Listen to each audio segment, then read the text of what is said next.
next session now, where we have the panel session. And this is going to be handled by another very strong, woman in the house. That is Dr. Mories Atoki.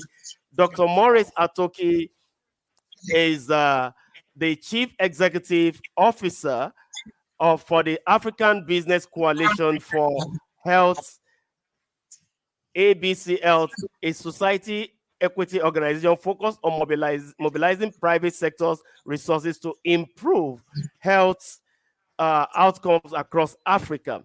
There are so much to even talk about Dr.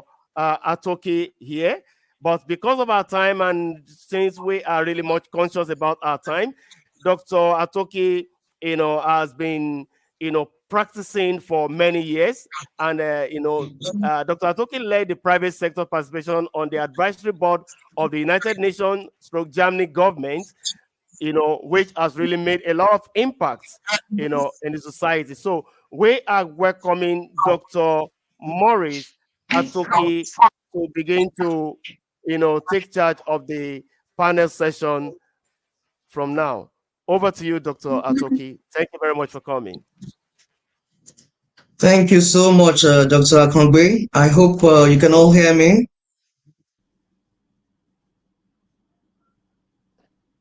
Can you hear me?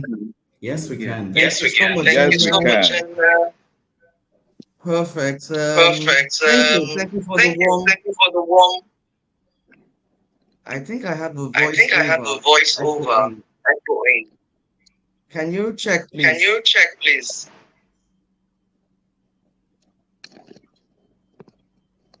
There's an echo from my background. Dr. Akongbe, do you want to help? Okay, I think it stopped. Fine. Yes, thank you for those introductions. I know we're pressed for time, so I will just very quickly introduce the distinguished panelists that are with us today. And in no particular order, I have Mr. Obioha Nzenwata.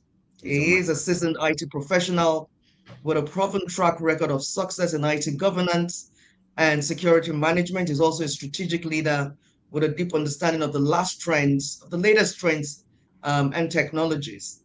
He holds several prominent certifications, including CGEIT, CISM, CISA, and CRISC. Mr. Obioha, you're very welcome. I also have Dr. Folasayo Ayegbayo. Dr. Folasayo Ayegbayo is a PhD holder, DBA, FCIML, and a seasoned health information management educator. He's an author, a cybersecurity expert, and an administrator of over 2 decades. He's a chairman and board of trustees, the chairman board of trustees of the Association of Clinical Coding and Documentation Improvement Specialists. He was formerly a head of Department of HRM, a Dean of Continuing Education, and Director of Academy Planning at the Lagos State College of Health Technology, YABA. As a staff of the Lagos State government, he is presently an Assistant Director of Health Informatics and Information Management, a Fellow of the Chartered Institute of Leadership and Administration, United States. Dr. Folasayo, you're very welcome, sir. And I have Mr. Allwell Esama. The echo is back. Sound check. Do you want to check?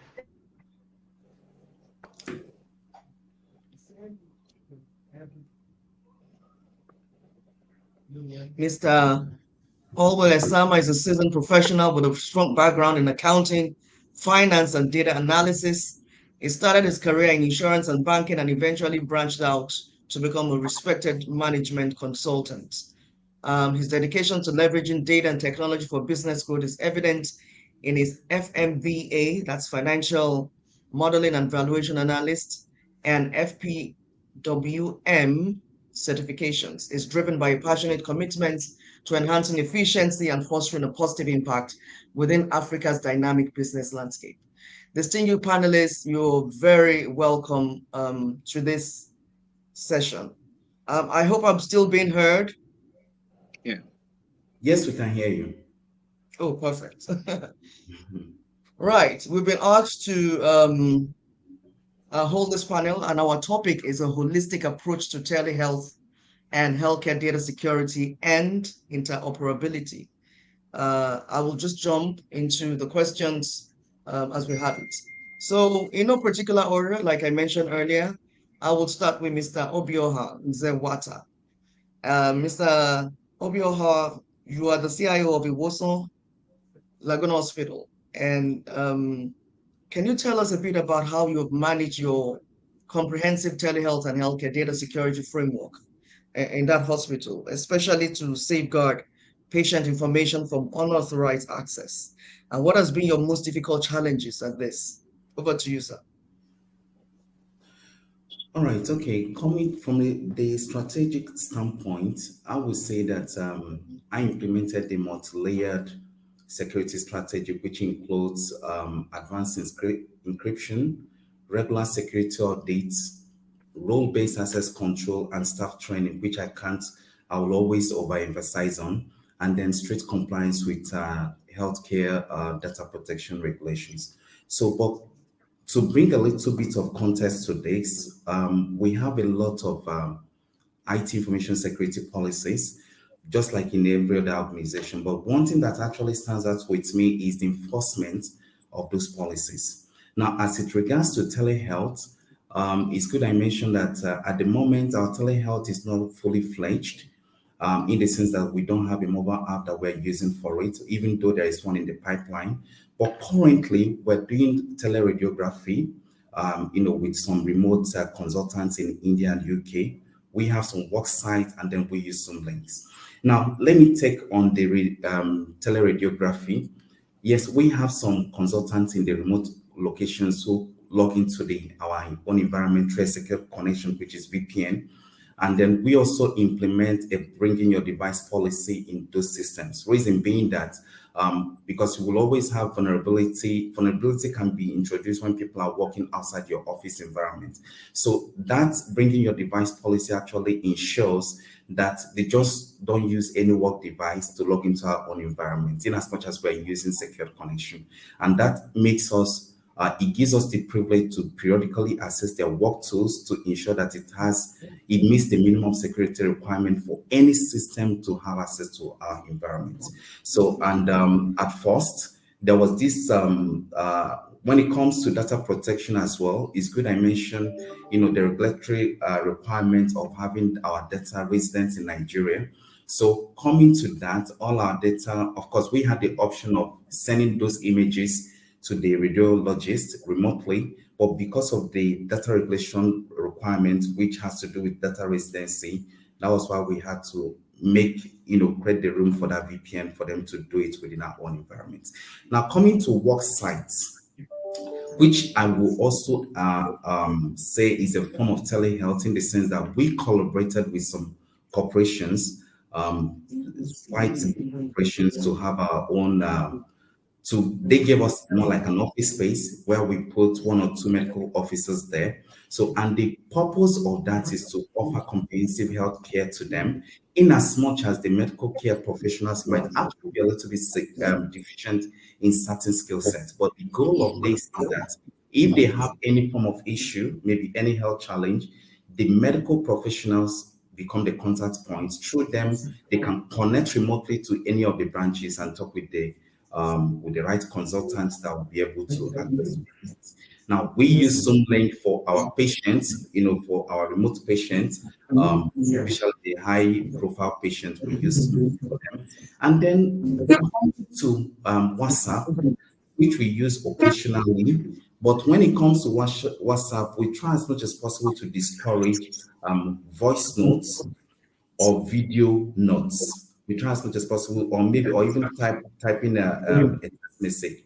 We try as much as possible to discourage that, in being that anyone can lay anyone can lay his or her hand on any of those mobile devices and have access to them. When it comes to WhatsApp, we only encourage maybe voice call or video call, on nothing more than that. So, to the latter part of your question, which is the challenges we have, or let me say the challenges I actually have during this data security.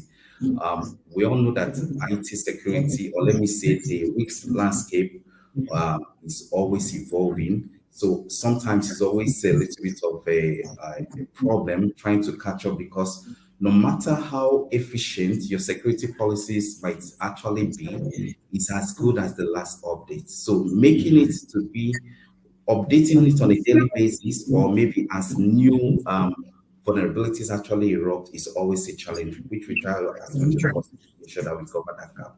Now, another problem we have is the human factor. You know, in every organization, you have two categories of people.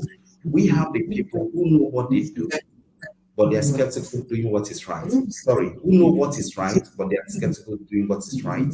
And then we also have another category of people who actually know, who are ignorantly doing what is wrong. These are the people who are exposed to social engineering attacks. So what do we do with this group of people? In the letters group, which is the people who are prone to social security attacks, what we do is that we do department level training on cybersecurity. It's on a monthly basis, and then we also do a company-wide cybersecurity training as well. Now, coming to these other well-informed individuals who know, who have the right knowledge, they have the right skill set, but their problem is trying to do what is right. The control we have for that is period.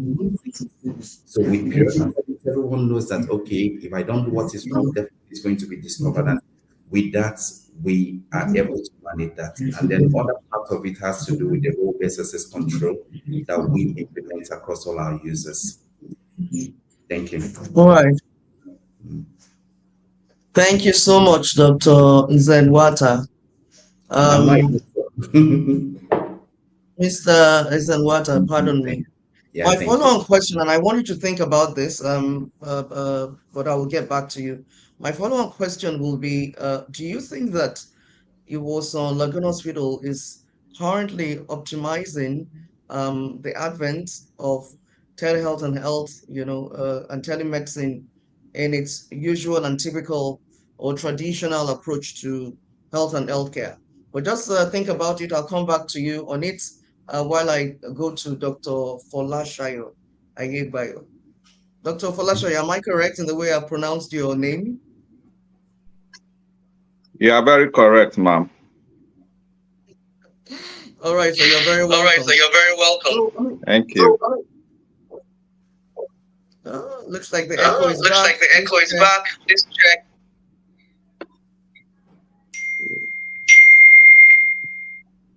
Now, Dr. Ayegbayo, as a key member of the technical team, is this echo? Can you guys hear the echo? Can you guys hear the echo? Or is it just me? A little. You can. I don't know whether it's manageable. I don't know whether it's manageable. I'm struggling. It's very loud on my end.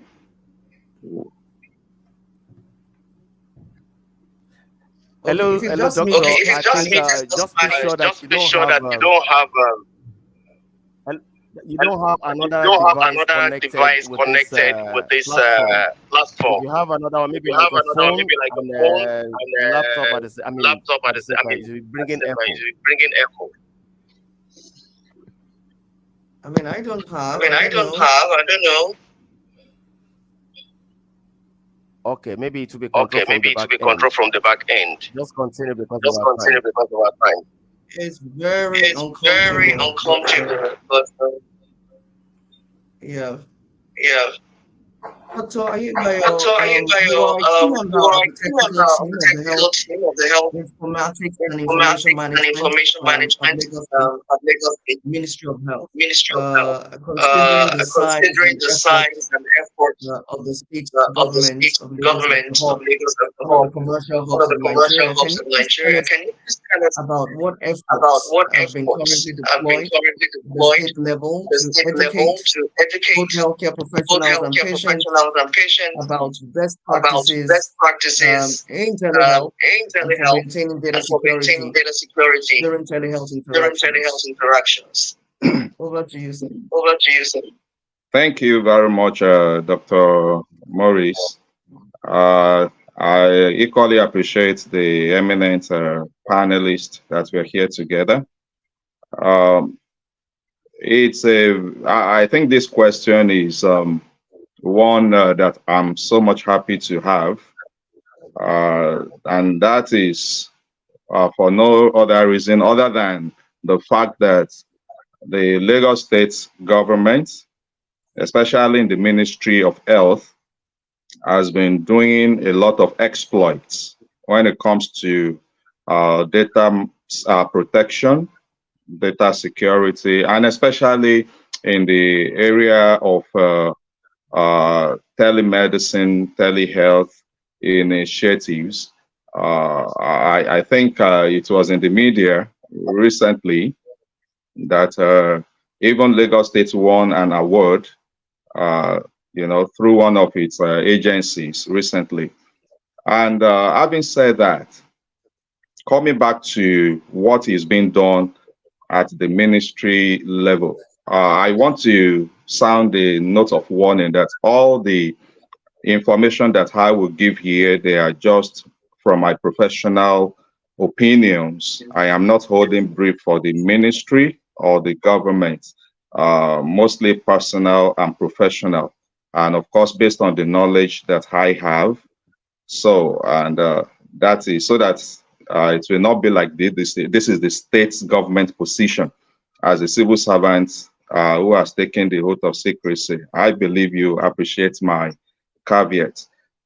Thank you very much. Absolutely. So, Please go ahead. the efforts at the state level, the Ministry of Health has been very commendable. I can remember as far back as 2021, the Ministry of Health, not even the Lagos State government in general, but the Ministry of Health Lagos State was adjudged the first and the best data protection compliant MDA across the country in the whole of Nigeria, the first and the best. So that actually is one thing, is a big deal for us at that level. I'm also equally happy that Dr. Reapwell is on this call, is actively involved here. He's actually the head of data protection units in the ministry. And this gentleman has been doing quite a lot of things, which of course, definitely you know that whatever is done is a teamwork. But nevertheless, if the head is not a good prime mover, not much will be achieved. So he has been a very good head of that unit, and quite a lot of accolades, a lot of good work has been done. Of course, as you know, Lagos State is the center of excellence, so you can't take it away from us. So, about what is being done to educate, to train organizations, to inform the patient about how safe the data is. I believe we are aware of the project EcoTelemed. So Lagos State government has been into the telemedicine, telehealth business, not just recently. It's been there for some time, which of course is one of those necessities that was brought about by the COVID incident of 2020. So, and every citizen, especially people, the residents in Lagos, will wake up each day to receive text messages, educating them, telling them about the unsafe nature of self-medication. And of course, they are being educated, being told to call a number where they can talk or speak to an expert about their health situations and whatever health needs that they have. So this is one thing that the Lagos State government has been doing, and to educate and to carry along the members of the general public. Coming back to training of the health workers, health professionals. If I am to go into the nitty-gritty of what has been done, there are a lot of things to say. In the last 3 years, there have been quite a lot of trainings that have been carried out both virtual, on-site, and through different other media, in which people and professionals in healthcare, doctors, nurses, health information management professionals, they've all been engaged, and there is hardly any healthcare facilities as from the primary healthcare level to secondary and tertiary that you will get to in Lagos State that they do not have data protection, a focal person for data, patient data protection, desk. They all have, and there is somebody to be taken. That is responsible for all of this. So, and these people have been trained. These people receive periodic, orientation. And given that the law, the data protection law that's just been assented to by Mr. President recently on his inauguration, just a few weeks after his inauguration, that also has given a great impetus, as there are a lot of policies on ground in the Lagos state government through the Ministry of Health, which are targeted towards ensuring that patient data or healthcare data generally are safe, are secured, and nobody is flouting the legal or statutory provisions of data security and data protection in the state. So I think I would like to stop there so that I won't divulge too much beyond what is expected. Thank you very much, Dr. Atoki. Thank you so much. Thank you so much. So Folasayo. Folasayo. I'm going to quickly go to Mr. Allwell Esama and Dr. Folasayo as you warm up for your next round of questions. Mr. Allwell, you're a consultant and you advise and solve complex problems for clients using data and analytics. What encryption methods and technologies are recommended to ensure, especially in an environment like Nigeria, and considering the market of healthcare with the private sector and, of course, the public health element of it? What technologies and methods of encryption would you recommend to ensure end-to-end security of telehealth and telecare communications and data transmissions in Nigeria? Over to you, sir. All right. Ironically, in your exact question, there's an answer there, end-to-end encryption. There are various methods of encryptions and technologies that already exist. The fact of it is, it's determining which is ideal for the exact situation is up to the professionals in that situation.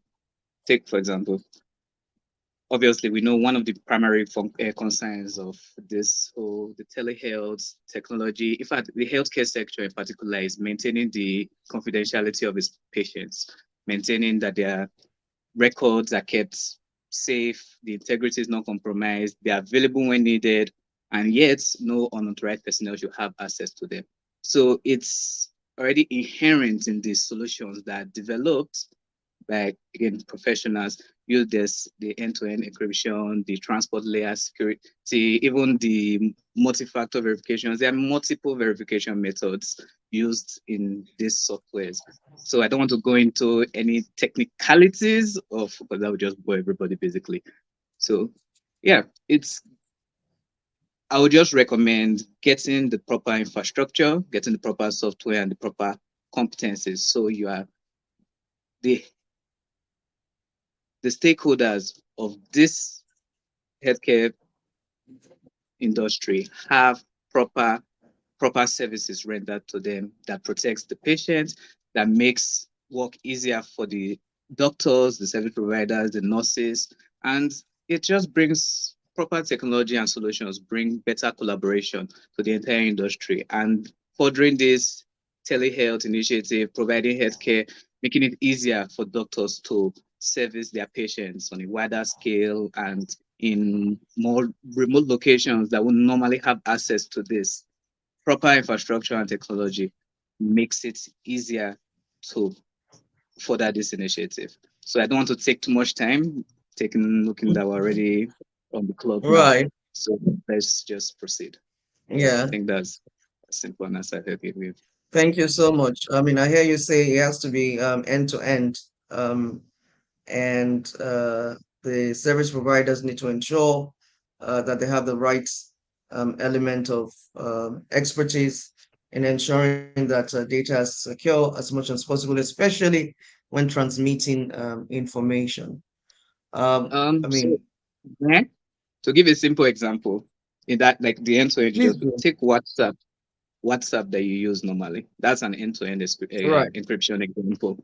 Telehealth communication between the doctor and the patient. It needs to be encrypted at both sides to ensure that hackers, people can't get access to this confidential information while in transit, or even if they do, they can't interpret it. So that's just trying to simplify what it is with an example that we all already know. Yeah. Okay, so what I hear you say is that there's also an aspect of it that even when they can access that information, they will not be able to interpret it. I think that's Yeah. good to know, right? Thank you so Exactly. much. Thank you for that. So I quickly go to. Oh wow, we don't have a lot of time. So I would like us to do this. We're not going to go to the second round of questions. I'm going to allow each one of you to give your remarks, your closing remarks over the next 15 minutes particularly on the topic, a holistic approach of telehealth and healthcare data security and interoperability.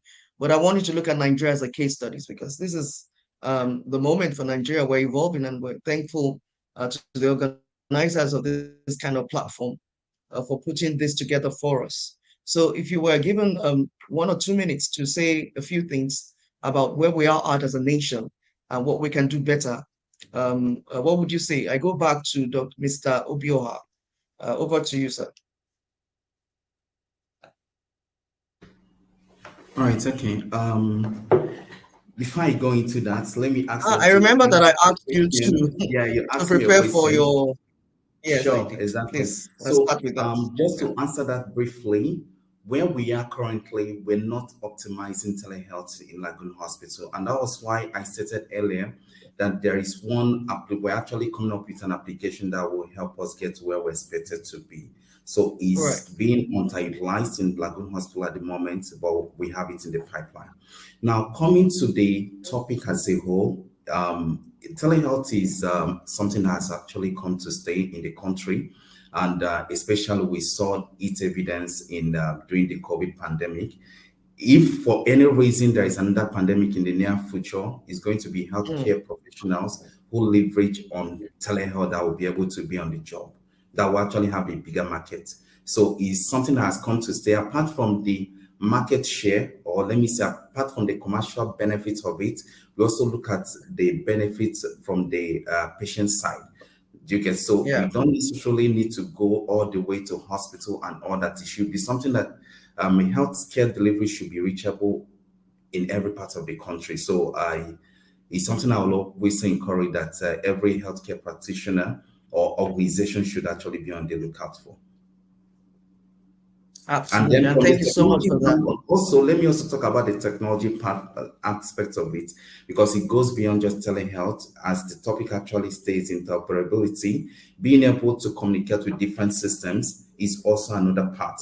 Unfortunately, in this country, we are quite deficient in technology skills in this country because of the recent brain drain that is happening in the country. But what I will always advise is that people should actually look beyond the pitfalls, and maybe collaborate even internationally to ensure that we have the right technology to, talk with each of our systems, talk with the EMR, talk with whatever telehealth we are Mm, using, because it's not just about the telehealth having it. It also needs to talk with the EMR and a few other yeah. applications that we use internally. Right. Absolutely. So the owners of organizations, folk, especially private owners, and of course public health. It's good that we have a So that we have representative a of government representative here. of government here. Need to We need to prioritize prioritize um, um, the the interoperability interoperability of the the communications between communications all of between the all of the gadgets, aside gadgets, just even aside just even focusing on telehealth or focusing on telemedicine. telehealth or telemedicine. Thank you once again Thank for you that. once again for that. Mr. Mr. Folasayo, Folasayo, the floor is yours, sir. the floor is yours, sir. All right. Thank you very much for having me once again.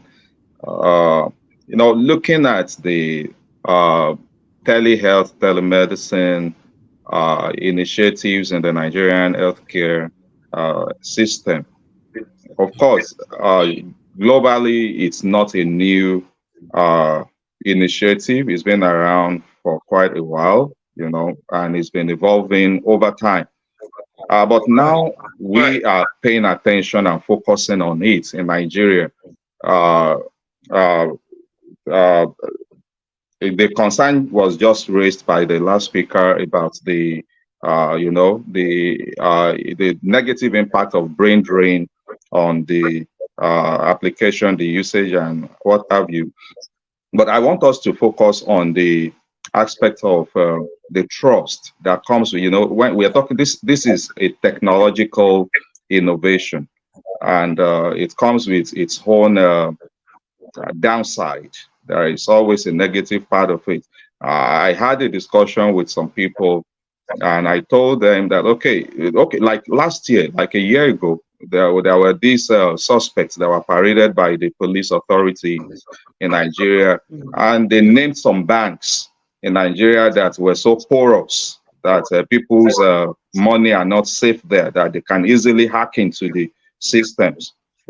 And I asked them, how many of you will gladly go to such banks today and say you want to put all your company's funds in that account when there is information in the media that these banks are not safe as you expect?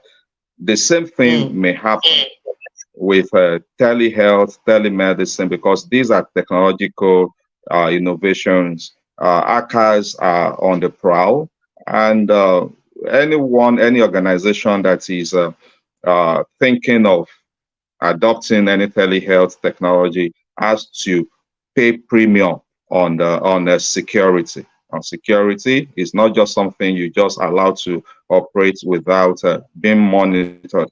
And that also leads me to the interoperability. I think I discussed that on a panel session yesterday, talking about regulation. It's very important. Nigeria operates an open market. You will have different vendors, different companies coming in with their, solutions. And what the future of telehealth, electronic health record system is actually a situation whereby you can have a longitudinal health record system, whereby once the record is created at this facility, the other provider should be able to have access to it, and it should be one patient, one record for a lifetime. And what can actually make this to work is a seamless interoperability among systems. So, and that is where standardization comes in. And we need to look at the legal framework that is going to ensure that is possible over time. Thank you very much. All right. Thank you so much, Dr. Right, Folasayo. thank you so Now, much, Dr. Folasayo. Now I'm going to go to Mr. to go Allwell to Esama. The floor is yours for your closing remarks, sir.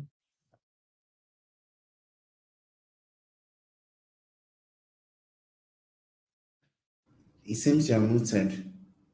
You're muted. You need to unmute. You're muted. You need to unmute.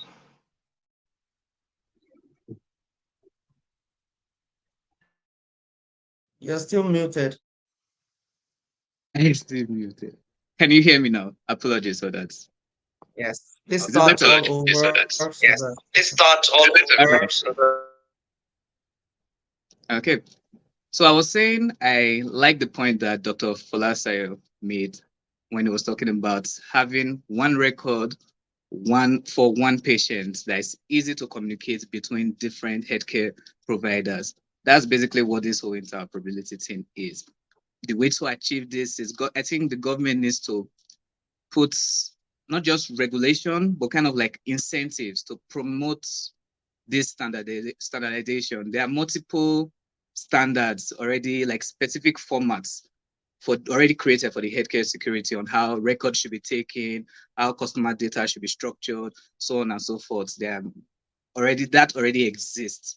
That already exists, and the government should find a way to encourage both private, like every healthcare provider, to maintain this particular standard. Because once you have that, then the interoperability is right there. One, you send a patient goes to one hospital, gets the initial test and diagnosis done. Then they go to they travel or have to go to a different hospital, and they won't have to start from scratch.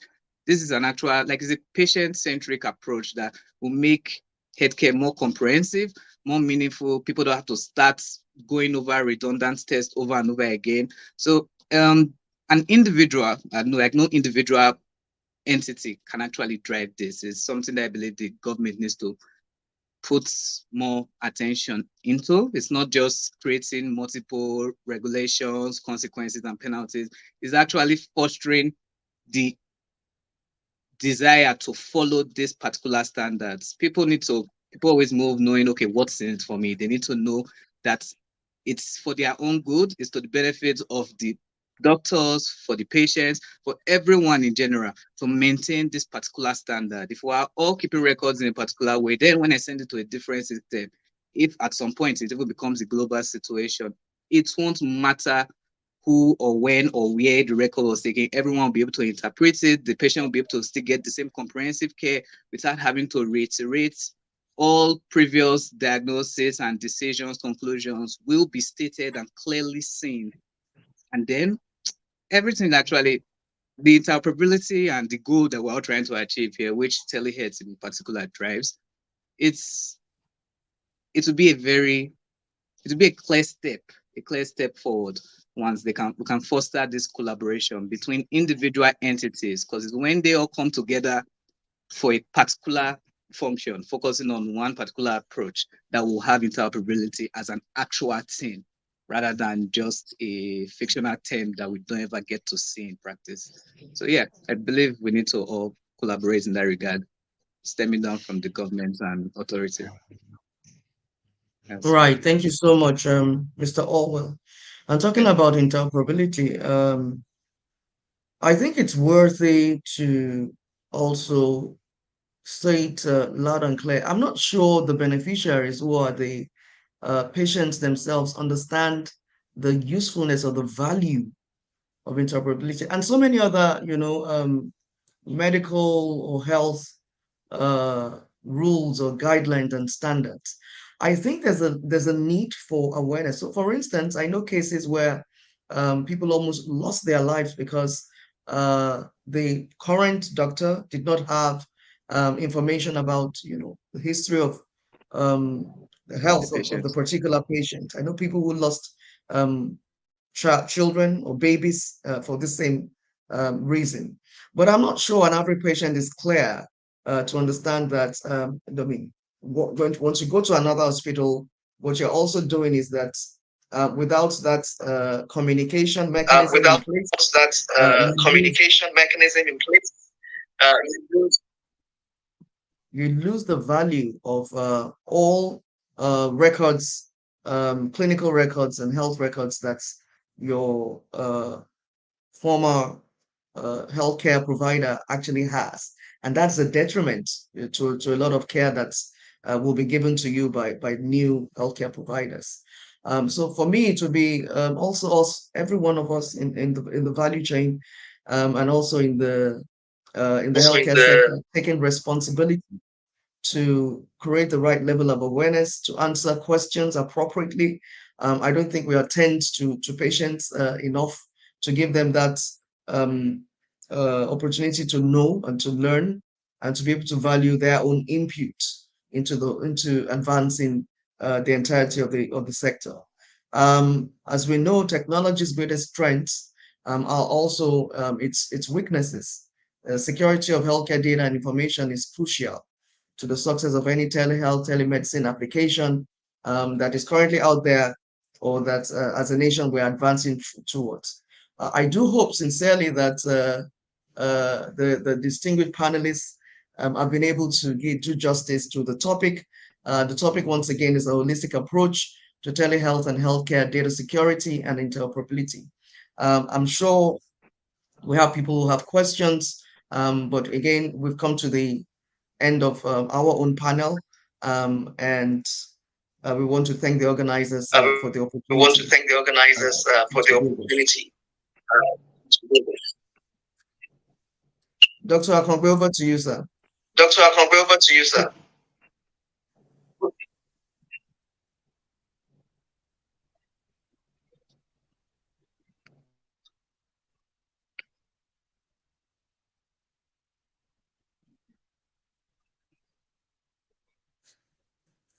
Do we still have the moderator? Do we still have the moderator? Yes, I am very much around, just waiting for me to be allowed. Thank you very much, Dr. Thank you very much, Dr. Mories for